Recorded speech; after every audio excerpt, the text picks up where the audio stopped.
it's Ryan and Amanda. So it's my privilege to introduce Mr. Jonathan Fung to the middle or to the corner or whatever.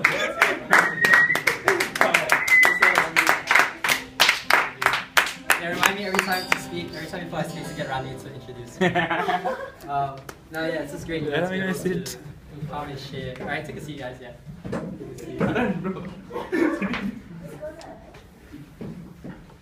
Yeah, let's see Randy's grown up SFC conference 2014. That's right. That's right.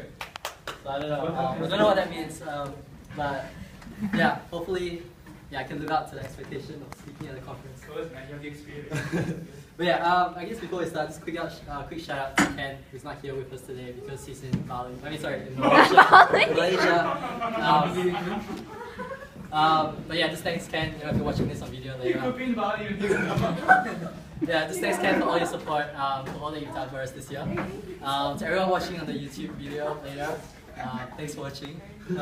Hopefully we can beat Ryan's views of. No, because I have the highest views. Okay, yeah. So I think Ryan's I watched my video like 16 whopping times. 20 views.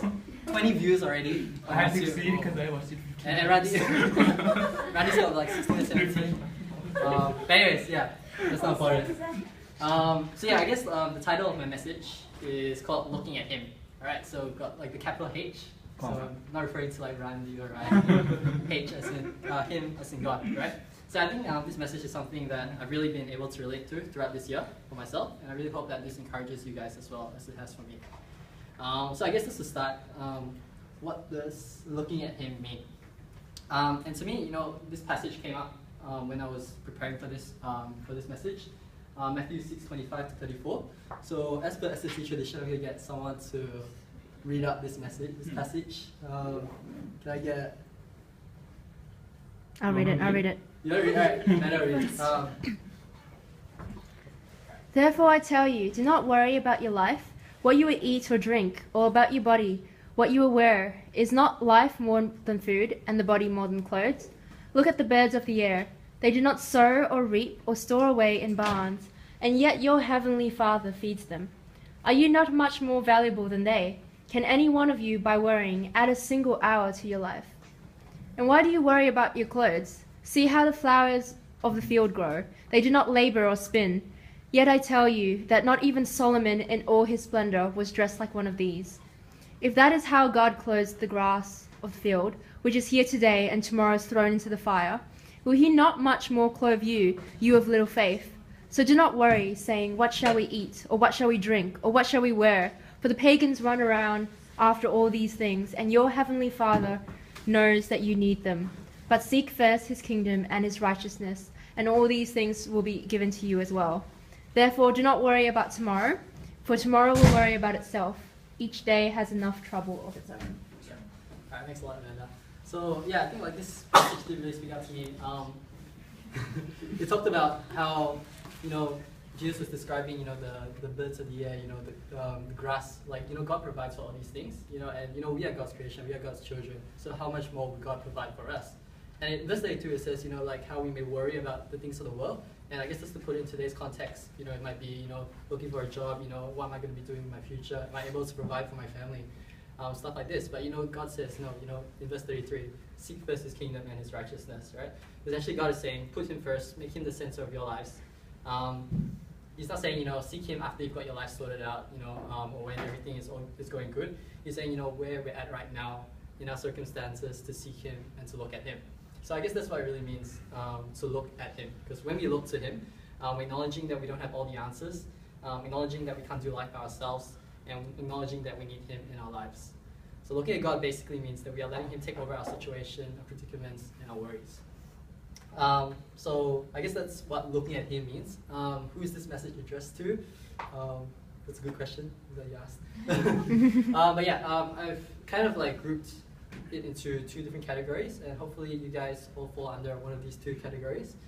The first category, the first group of people, are people leaving and going to the next season of their lives, and this includes myself as well.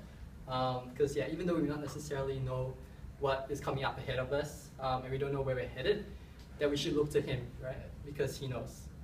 So I guess just to put things into a bit of perspective into like my situation, A few weeks ago, when I found out when we were planning, who's going to be speaking, and then it was decided that I was going to speak in the final week, I was thinking, oh, awesome, we're going to get the job by then, I'm going to find a job, have everything, have my whole future sorted out, and then I can come and share with you guys, how good God's been, how faithful He's been, and so on.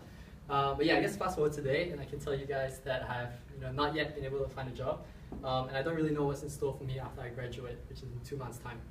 However, despite that, I can still tell you, that God is faithful and how good God is, right? So I've been really encouraged, by some of the things that has been spoken about my life by different people throughout this year, really encouraging me to keep on seeking God, to keep looking at Him, even though things may be unclear, and ultimately I know that God will make a way for me. So I guess if you're in this group of people, that this message, hopefully will speak to you guys as well. The second group of people are the SFC committee and members of SFC. So whether it's this year or whether the members are coming in to SFC next year as well.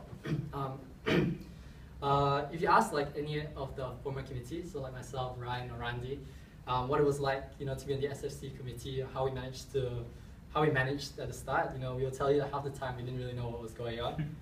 I remember last year when we just started on the committee, before Ken came to help us out, that we were quite lost at times, and we didn't really have direction as to where we were headed. The only thing that we could do was to look to God for direction, and I guess this is really what kept us going. Yeah. So I just want to encourage, whether you're in the committee or not, that God does have a plan for you guys, and He didn't pick you guys based on your incredible abilities and talents, even though you guys are all incredible. And He definitely wasn't looking at that when He picked me.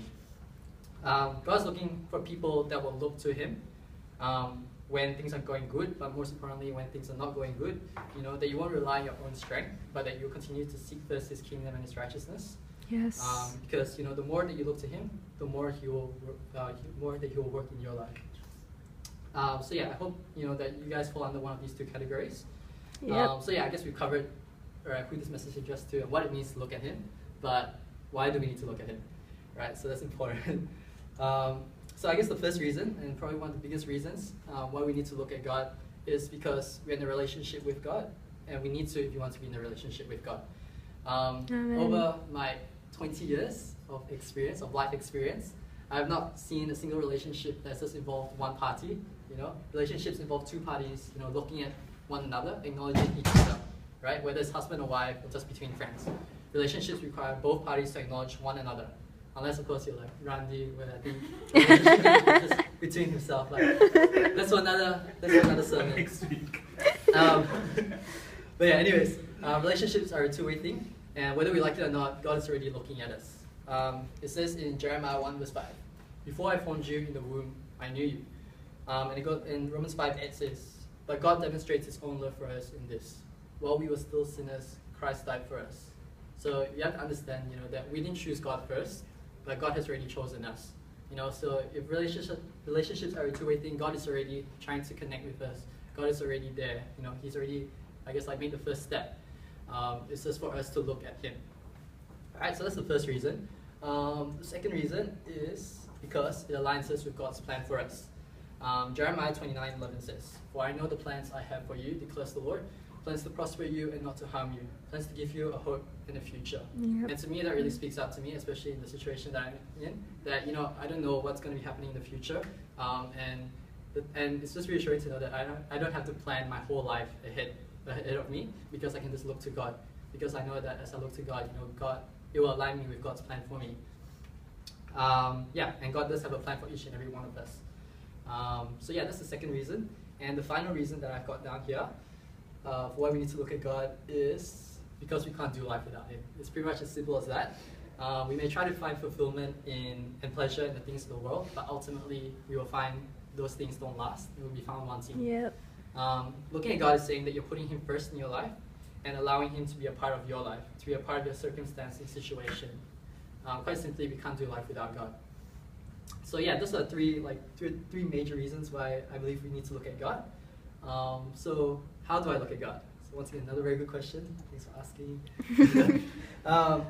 But yeah, over the course of this semester, we've had the privilege of having Ken, Ryan, Randy, Jonathan Ling, all these guys, share about the importance of this topic that we've been going through over this semester. So does anyone know what that is? Prayer. Prayer, very good.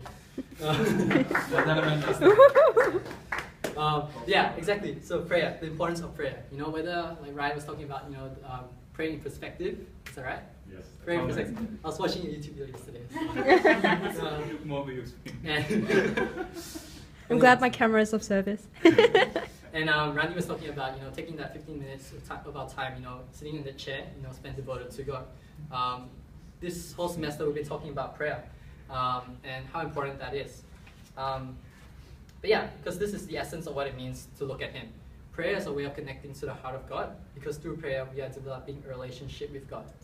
Through prayer we are saying, we are accepting God's offer of a relationship with Him. We talk about Christianity not as a religion, but as a relationship, because it's not about the good deeds that we do or will do. It's about being close to Him, right? It's not about being good, but it's about being close. God has already made the offer of a relationship with Him to us. Like I said in Romans 5:8, He died for us while we were still sinners. But it continues with us looking at Him, reading His word, spending time with Him, and in doing so, accepting His offer of a relationship with Him. So I guess for me, it's about committing every area of my life to Him in prayer, whether it's with my career, my studies, or relationships. I know that He has a plan for my life, a plan that I cannot see at this point of time, but as I continue to look to Him and seek Him, to get closer to Him, I know that He'll provide a way for me and lead me in the right direction. Yeah. So, brings it on to my final point. What if I don't know who God is? And maybe some of you guys here may be wondering, that same question. What if I don't have God in my life? Or what if I don't understand? I don't understand what any of this is talking about.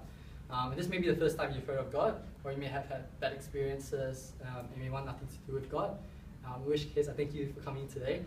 And I won't claim to know all the answers or know what you're feeling, because I don't. But one thing that I do know, and one thing that I know will remain forever, is God's love for you.